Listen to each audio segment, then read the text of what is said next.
ఓం నమః శివాయ శ్రీమాత్రే నమః. మిత్రులకి శ్రేభిలాషులకి అలాగే నన్ను ఇంతగా ఆదరిస్తున్న యూట్యూబ్ ప్రేక్షకులందరికీ కూడా పేరు పేరు ధన్యవాదాలు. మిత్రులారా, మీ అందరికీ పరాదేవత ఎల్లవెల్లలా మీతో ఉండి మీ మనోవాంఛను నెరవేర్చాలని మనస్ఫూర్తిగా కోరుకుంటున్నాను. ఈరోజు వీడియోలో మా పిల్లలు చదువుతున్నారండి, కానీ మర్చిపోతున్నారు. చదివిన విషయం పరీక్ష సమయంలో పేపర్ మీద రాయలేకపోతున్నారు. బాగా చదివినా కూడా సరైన సమయంలో సరైన మార్కులు ఉత్తీర్ణత రావడం లేదు, కాలేకపోతున్నారు అని చాలామంది తల్లిదండ్రులు అడిగిన విషయానికి ఈరోజు మనం పరిహారం తెలుసుకుందాం.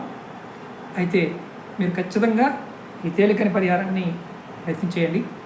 అలాగే మీకు ఈ వీడియో నచ్చినట్లయితే లైక్ చేయండి, ఛానల్ని సబ్స్క్రైబ్ చేసుకోండి, పక్కనే ఉన్న గంట సింబల్ని యాక్టివేట్ చేసుకొని 10 మంది మిత్రులకి ఈ వీడియోని షేర్ చేయండి.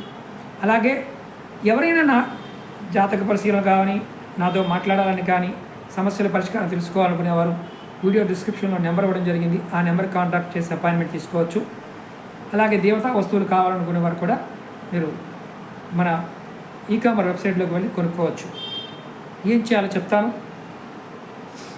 అమావాస్య తర్వాత వచ్చే బుధవారం, అంటే రేపు బుధవారం, అమావాస్య తర్వాత వచ్చే బుధవారం ఎప్పుడైనా చేయొచ్చు.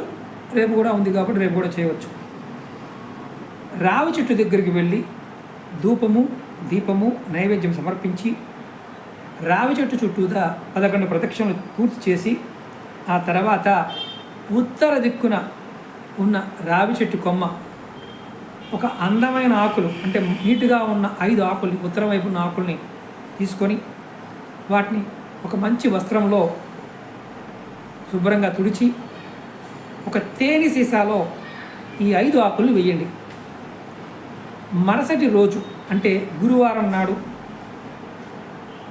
క్రమం తప్పకుండా ప్రతి ఉదయాన్నే కుంకుడి గింజంత, అంటే ఇంత కొద్దిగా వెన్నపూసని పిల్లలు తీసుకొని తర్వాత ఒక చెంచా తేనె తీసుకుంటూ ఉంటే, ఇలా రెగ్యులర్గా చేస్తూ ఉంటే అమావాస్య తర్వాత వచ్చే ప్రతి బుధవారం నాడు ఇలా 5 బుధవారాలు కనుక చేసినట్లయితే పిల్లలకి, పెద్దవారికి కూడా, ఎవరైతే ఎగ్జామ్స్ రాస్తారో వారికైనా సరే జ్ఞానవృద్ధి, జ్ఞాపక శక్తి పెరుగుతాయి.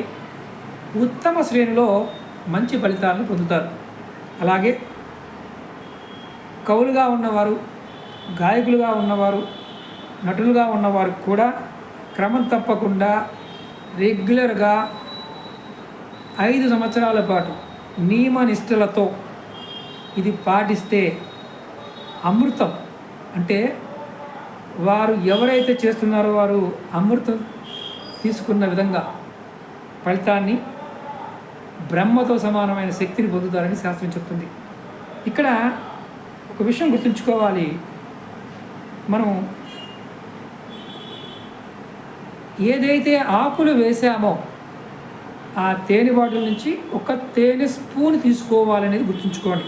5 ఆకులు మార్చాల్సిన అవసరం లేదు. ఆ బుధవారం నుండి నెక్స్ట్ బుధవారం వరకు ఆ తేనెని, ఆ ఆకులు వేసి ఉన్న తేనెని తీసుకోవాలి. నెక్స్ట్ దాన్ని వాడుకోవచ్చు, కానీ మళ్ళీ కొత్తగా ప్రయోగం చేసుకోవాలి. ఇది గుర్తుంచుకోండి. అలాగే మీకు ఈ వీడియో నచ్చినట్లయితే లైక్ చేయండి, ఛానల్ని సబ్స్క్రైబ్ చేసుకోండి, పక్కనే ఉన్న గంట సింబల్ని యాక్టివేట్ చేసుకొని 10 మంది మిత్రులకు షేర్ చేయండి. ఇంకొక మాట చెప్తున్నాను, మీకు ఏ వీడియో అయినా చూసినప్పుడు అర్థమైతే చేయండి, అర్థం కాకపోతే వదిలేయండి.